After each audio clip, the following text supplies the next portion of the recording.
In today's video, we are going to discuss the essay questions for ISB 2023 intake, and I'm going to share some tips how you can address them, also what are the frameworks that you can use, etc. So let's get started.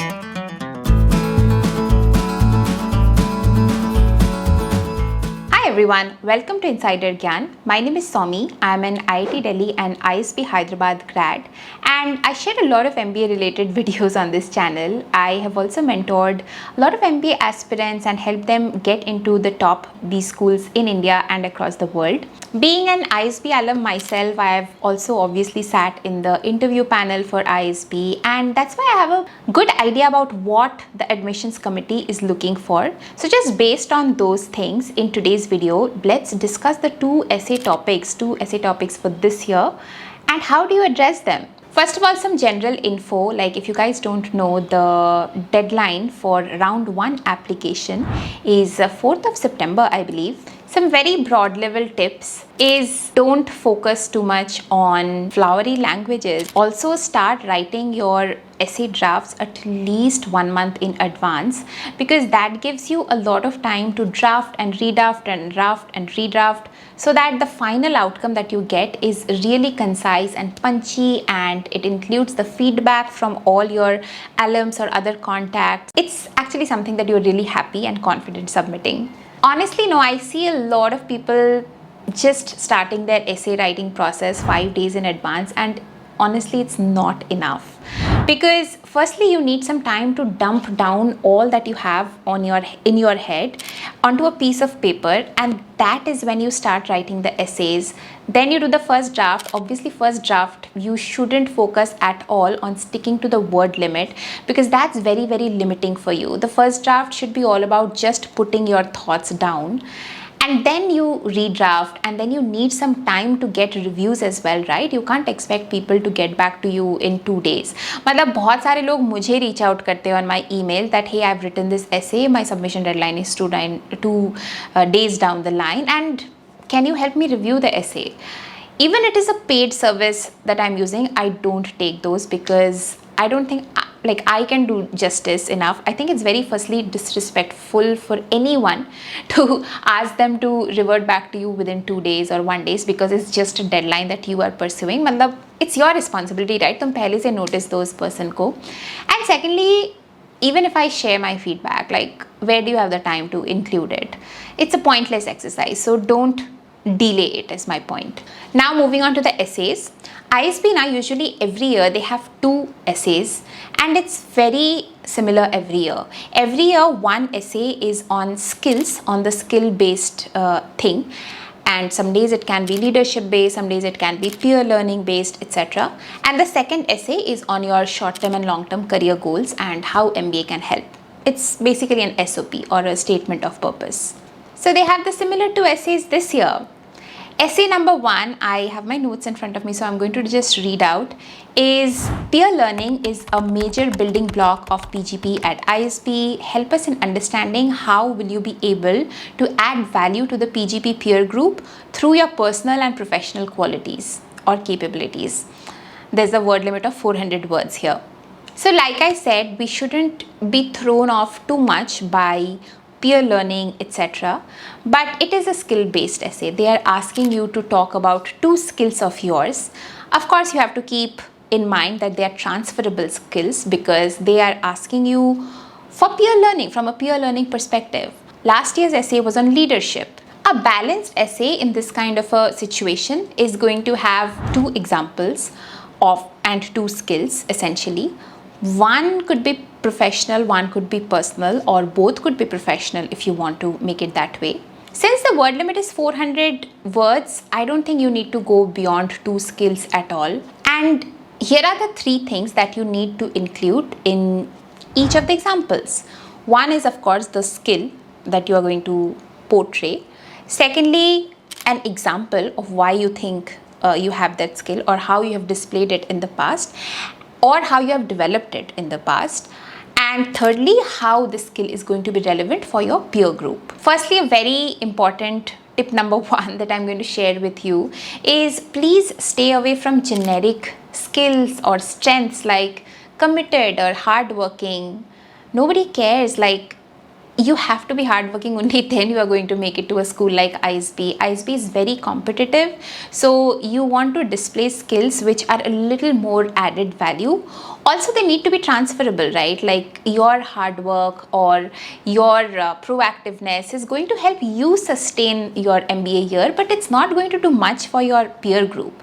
So, wo cheez, like, keep that lens in your mind always. What are some of the valid examples? If I have to give you some examples, say for instance, you come professionally, you come from a very diverse kind of a background. Maybe you come from a digital marketing background, and that's diverse because most of the people who will be applying to ISB are going to be engineers, going to be from the tech field. So one skill that you can position is that you know a lot about social media marketing.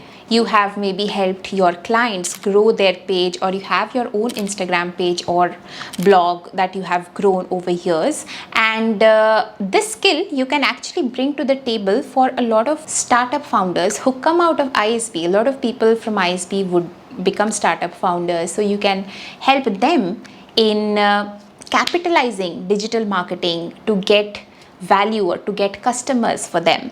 Maybe you have been able to build a personal brand through it. You can pass on the message that a personal brand is very important, how a personal brand plays a very important role in building a brand or a presence for a startup. And like I said, since a lot of MBA grads are going to be, or your peers are going to be engineers and from the tech field, they're not likely to have this knowledge. So it's a valuable thing, a transferable skill that you can bring to the table. In a very similar fashion, you can also talk about things like logical problem solving or structured communication. These are all things that if you own, you should be able to pass on to your peers, and your peers should be able to take away some value from it. Now, if I talk about the framework, I would suggest keep the first 50 words to the intro, next 150 words for skill number 1 and example number 1, next 150 words for skill number 2, example number 2, and the last 50 words again for the outro. If you are feeling word crunched for the examples, I mean, your intro and outro could be even shorter than that. It could just be like 30 words. Honestly, the meat is in paragraph 2 and paragraph 3 where you're talking about the skills. So use the most amount of real estate for that. And another tip number 2 that I'm going to give you over here is, please don't start your essays with a quote. I mean, essays jo hai na, they really want to know you as a person. So a quote is just real estate, valuable word count that you are wasting, that provides no value, absolutely no value to whoever is reading your essay. And I can't begin to tell you, like, every year I review a lot of essays, the number of people, like 80% of the people would start it with a quote. Don't do that, please don't do that. Just to give you an example, something like, they say your upbringing makes you the person you are. It's a quote, it's quite blah. Instead, you can say something like, I have been brought up in an army family, hence discipline has been inculcated in my life from a very young age. That tells the reader something about you. That quote doesn't say anything about you. Tip number 3 is, when you are writing the example, use the STAR framework. I've explained the framework a lot of times on my videos itself, so I'm not going to repeat that, but you can Google it easily. STAR stands for situation, task, action, result. Now, it's important when you are giving an example of your skill set to actually show what the impact or the result was of what you did. That's the most important part of this skill set wale essays. Keep in mind that ISB is a very competitive school, so obviously the examples that you choose, the more impact it has had, like the more impact you've been able to create, or the bigger the achievement, the better for you. It works in your favor. I think essays mein na ye bahut zaruri hai that you are genuine, you are putting out your true self. Same time, you are okay to be vulnerable. You are putting out a real you and not a superhero you who people can't relate to and think it's too like blowing your own trumpet kind of a thing. Enough about essay number 1. Let's move to essay number 2. Essay number 2 is a typical goals related essay, and the essay this year is, what are your short-term and long-term career goals? How will the PGP at ISB assist you in achieving your goals? Again, it's 400 words. So what are the things to cover in this essay? 4 things. Number 1, of course, उन्होंने clearly आपको short term and long term goals के बारे में बोलने को बोला हुआ है. So number 1 is about your short term and long term goals. Second thing is how is your short-term and long-term goal related to your pre-MBA work experience. Basically, the coherence between what you have done so far and what you want to do in your next stage. Thirdly, what are the gaps in that journey to your next stage? And lastly, why an MBA and why specifically ISB can help you in that journey. I would say use about 150 words to describe your short-term goals, about 50 words to describe your long-term goals, and the rest of the 200 words should be all about the gaps and coherence and how MBA can help, how ISB can help, etc. In terms of the short-term and the long-term goals, for the short-term goals, you need to be very, very specific. The more specific you are, the better it is for whoever is reading to get a better understanding of what you want to be, right? What you want to do right after MBA. And then the admissions committee can also gauge if it is possible for ISB to provide you with that opportunity or not. So mention the function that you want to be in, the industry that you want to be in, what is the R&R or the roles and responsibilities that you want to take up on a day-to-day basis, what is the impact that you want to create, everything within your short-term goal. And then the long-term goal can be a little less specific and vague, because everyone knows that 5 years down the line what you are doing, you might not have a very clear picture of it, but directionally you need to be headed in the same path. Second point was on coherence between your current work ex and your future goals. Now why this is important is तुमने अभी तक जो किया है that needs to add some kind of value to what you are going to do after MBA, right? Even when the companies for placement who are going to hire you, they are going to take into consideration your pre-MBA work ex. Now this doesn't mean that you cannot say you want to change a function or an industry. You can do all of that, but in that case, you need to focus on the transferable skills. Whatever transferable skills you have learned so far, how can that help you in your post-MBA career?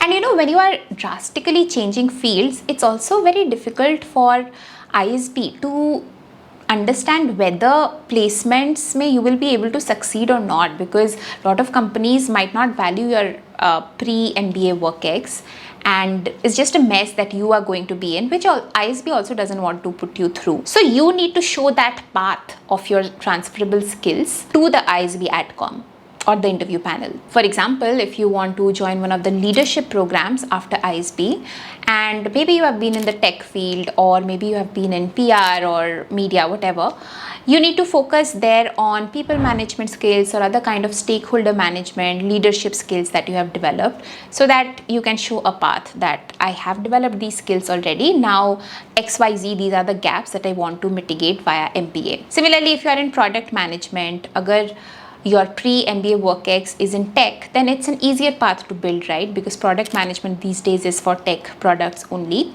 But if you are not from the tech field, then you can focus on some of the business skills that you have acquired, which you can take to the product management role. And then within MBA, maybe you want to acquire those product development skills, tech skills, just based on some of the courses that are there, based on the learning from peers, because a lot of people do come from the tech background. The last part is why MBA and why ISB specifically. Why MBA? Of course, there are quite a few things which you can quote.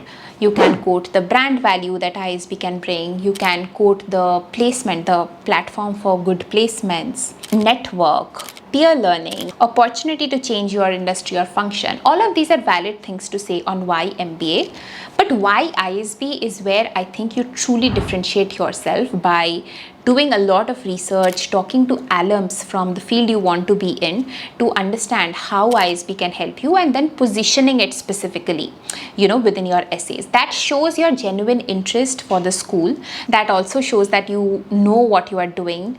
You can talk about specific programs that can help your journey, specific courses, maybe exchange program, clubs, student clubs, other activities, etc. The point is your essays need to be tailored to a specific school, be it ISB or whichever other school, whenever you're applying for it. So a lot of ways to do your research. Of course, at the bare minimum, scan the entire website a lot of courses, programs are mentioned there itself. Then attend all the admission events, read through Quora. A lot of people post their experiences, like talk to alums, find them on LinkedIn and see what their experiences have been. You can pick up some points there. Research is very, very important. That's about it. Those are the 2 questions. Of course, if you are a re-applicant, there's a 3rd essay that you have to write as well. And in that one, you usually have to focus on what you have improved on versus your previous application. Hope you found this video helpful. If you did, please hit the like button, and if you have any questions, leave them below. And for whatever reason, if you haven't subscribed to the channel, please do so. And I'm going to see you in the next one. Till then, bye.